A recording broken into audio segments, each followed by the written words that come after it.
Hello everyone, আমি স্মৃতি আজকে নিয়ে এসেছি আপনাদের জন্য ক্ষীরমালাই আইসক্রিমের রেসিপি। আমার রেসিপিটি ফলো করে আপনারা ক্ষীরমালাই আইসক্রিম বানালে খুব অল্প ইনগ্রিডিয়েন্টের মাধ্যমেই আপনারা বানিয়ে ফেলতে পারবেন ক্ষীরমালাই আইসক্রিম। এর জন্য আমি 1 লিটার দুধকে হাফ লিটারের থেকেও কিছু কমিয়ে নিয়েছি। আর যখন দেখব দুধের উপরে একটা মোটা সর পড়বে, ঠিক সেই পর্যায়ে চুলার আঁচটাকে বন্ধ করে দিয়ে দুধটা সামান্য ঠান্ডা হলে দুধটাকে সরসহ আমি একটা ব্লেন্ডারে ব্লেন্ড করে নেব। ব্লেন্ড করা হয়ে গেলে সেই ব্লেন্ড করা দুধটাকে আমি একটা বড় বোলের মধ্যে নিয়ে নেব। আর এই দুধটাকে আমি 25 থেকে 30 মিনিটের জন্য ডিপ ফ্রিজে রেখে দেব। দুধটা ঠান্ডা হয়ে যাবে, আর ঠান্ডা হওয়ার ফলে দুধটা অনেকটাই ঘন হবে। দেখতেই পাচ্ছেন কীরকম কনসিস্টেন্সি হবে। ঠিক এরকম কনসিস্টেন্সিতে আমি 2 থেকে 3 মিনিটের জন্য একটা ইলেকট্রিক হ্যান্ড বিটার দিয়ে মিডিয়াম স্পিডে বিট করে নেব। এভাবে বিট করা হয়ে গেলে আমি এ পর্যায়ে দেব 3 টেবিল চামচ হুইপ ক্রিম। হুইপ ক্রিম দেওয়া হয়ে গেলে আমি দুধের সাথে হুইপ ক্রিমটাকে 2 থেকে 3 মিনিটের জন্য মিডিয়াম ফ্লেমে বিট করে নেব।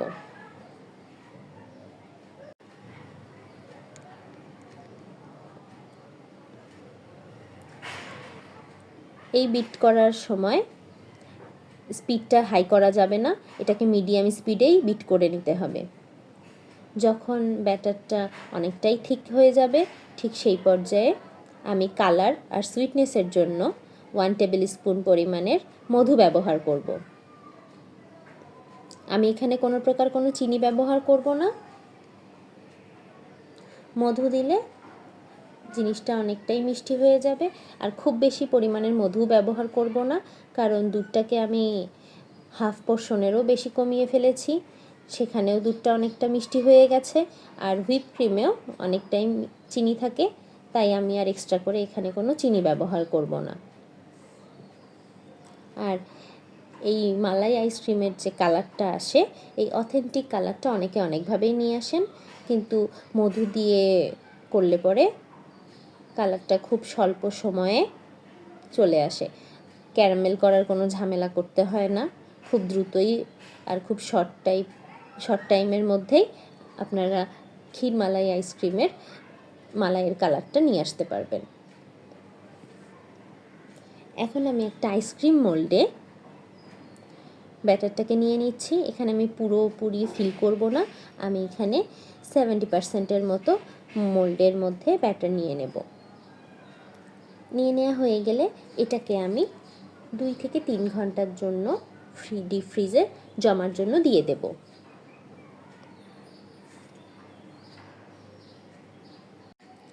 মোল্ডের আইসক্রিমটাকে আমি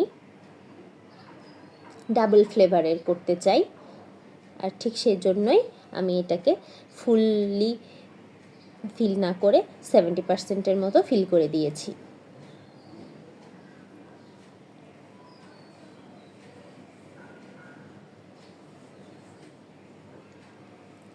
মোল্ডটাকে এখন ফ্রিজে রেখে দিয়ে বাকি ব্যাটারটাকে আমি আরেকটা বক্সের মধ্যে নিয়ে নিচ্ছি। এখন এই বক্সটা ফ্রিজে 6 থেকে 7 ঘন্টার জন্য রেখে দেব, তাহলে তৈরি হয়ে যাবে আমাদের নর্মাল ক্ষীরমালাই আইসক্রিম।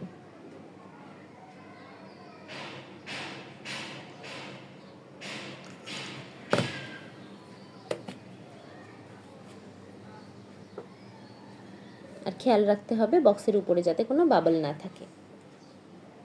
এখন আমি সেকেন্ড ফ্লেভারের জন্য ম্যাঙ্গো ফ্লেভার ব্যবহার করব। এর জন্য আমি কিছু ফ্রেশ ম্যাঙ্গো নিয়েছি, আর ম্যাঙ্গোর সাথে আমি এখানে চিনি ব্যবহার করব। 2 টেবিল চামচ চিনি দেব, আর 2 টেবিল চামচ চিনির সাথে এই আমগুলোকে আমি সুন্দর করে ব্লেন্ড করে নেব। এখন ব্লেন্ড করে নেওয়া হয়ে গেছে। 2 থেকে 3 ঘন্টা পর যখন ব্যাটারগুলো অনেকটাই জমে যাবে, তখন আমি এটাকে মোল্ড আউট করে নেব। মোল্ড আউট করে নেওয়ার জন্য আমি এটাকে সামান্য পানিতে একটু ভিজিয়ে নেব, যাতে খুব দ্রুতই এটা মোল্ড আউট হয়ে যায়। এই যে দেখুন, আমার আইসক্রিমগুলো পারফেক্টলি মোল্ড আউট হয়ে গেছে। আমি এখন 4টা বক্সে আমার আমের পিউরিটাকে দিয়ে দেব। এখানে ওই 25% মতো মোল্ডের মধ্যে আমি আমের পিউরি দেব। আর আমের পিউরি দেওয়া হয়ে গেলে এখন এটার মধ্যে বের করে রাখা আইসক্রিমগুলোকে দিয়ে দেব।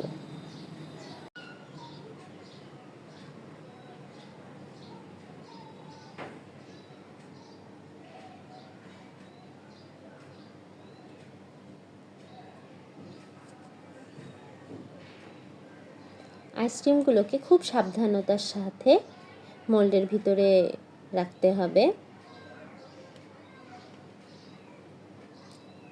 ঠিক এভাবে সবগুলো আইসক্রিম আবার মোল্ডের মধ্যে পুনরায় রেখে দিতে হবে। যখন আমি আইসক্রিমটাকে এভাবে মোল্ডের মধ্যে ভরে দেব, তখন আমের পিউরিটা পুরো আইসক্রিমের গায়ে সমানভাবে ছড়িয়ে পড়বে এবং পাশাপাশি দুটো ফ্লেভার তৈরি হয়ে যাবে। আমি দুই পাশের 4টা আইসক্রিমের সাথে ঠিক এই কাজ করেছি এবং মিডলের দুটো আইসক্রিমের ক্যাপগুলোকে ওপেন করে এটার উপরে সামান্য পরিমাণের ম্যাঙ্গো পিউরে দিয়ে দেব।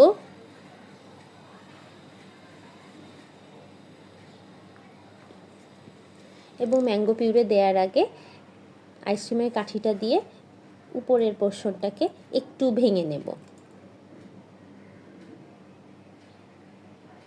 ম্যাঙ্গো পিউরে দেওয়া হয়ে গেলে কাঠিটাকে দিয়ে আবার একটু নেড়ে চেড়ে নেব ভিতরে।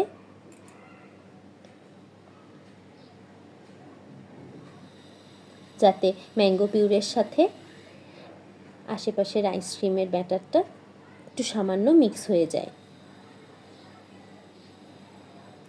এই যে দেখতেই পাচ্ছেন আমি দুই প্রকারের মিক্সচার রেডি করে ফেলেছি। এখন আমি এটাকে একটু ঠিক করে নিচ্ছি। আর এরপর 5 থেকে 6 ঘন্টার জন্য এটাকে আবার ডিপ ফ্রিজে জমতে দেব। আর 5 থেকে 6 ঘন্টা পর নর্মাল যে ক্ষীরমালাই আইসক্রিমটার বক্সে জমাতে দিয়েছিলাম সেটাও পারফেক্টলি জমে গেছে। উপরে দেখতেই পাচ্ছেন কোনো প্রকার কোনো বরফের ক্রিস্টাল নেই এবং এটাকে সুন্দরভাবে সার্ভ করে আপনারা এনজয় করতে পারেন নর্মাল ক্ষীরমালাই আইসক্রিম। আর 5 থেকে 6 ঘন্টা পর আপনারা মোল্ড আউট করে নিলেই পেয়ে যাবেন ডাবল ফ্লেভারের ক্ষীরমালাই আইসক্রিম। এরকম আরও অনেক ইউনিক রেসিপি পেতে আপনারা আমার চ্যানেলটিকে সাবস্ক্রাইব করুন এবং আপনারা বাড়িতে বানিয়ে ট্রাই করে অবশ্যই আমাকে কমেন্ট বক্সে জানাবেন আপনাদের কেমন লাগলো। আপনাদের যদি আমার ভিডিওটি ভালো লাগে তাহলে অবশ্যই আমার ভিডিওটিকে একটা লাইক করে দেবেন। Thank you everyone.